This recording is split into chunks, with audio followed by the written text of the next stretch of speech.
People's Radio United. We're here with Joe. Joe Klein. I was going to say from the Anarchist group, but from the Pirate Party, and we were talking about some things. What?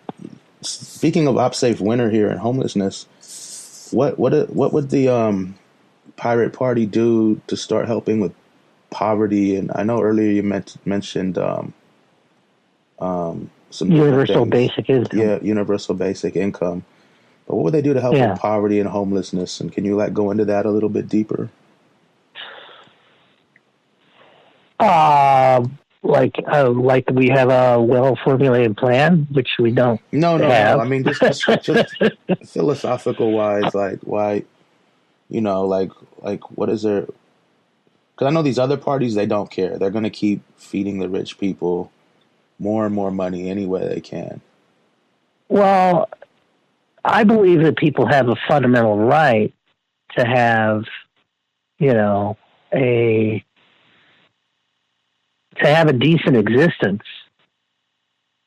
And, you can argue over the edges of that. What is a decent existence? But, I think people deserve to have a place where they can sleep and at least enough clothing so they can dress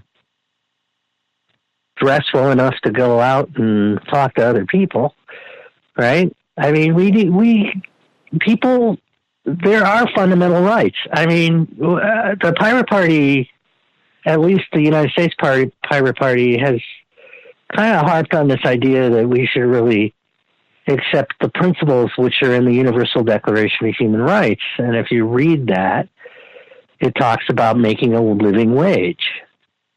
That's not something that was invented by the neo-left. That was something that existed, it's in a 1948 UN document.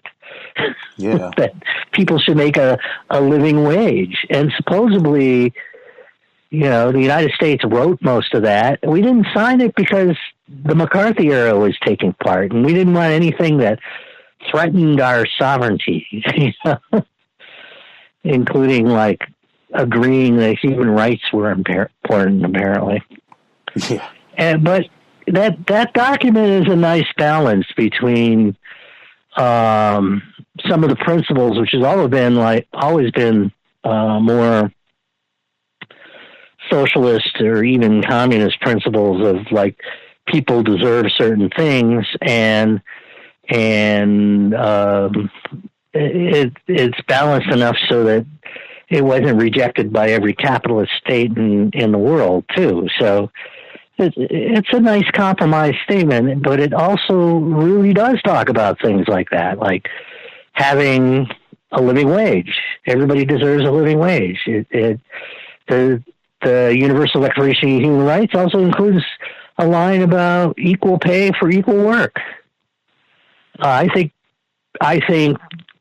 what I would like to think is that if we got in power, we would probably start enacting some of the things in the Universal Declaration of Human Rights into state and national law. That would be good. Really good.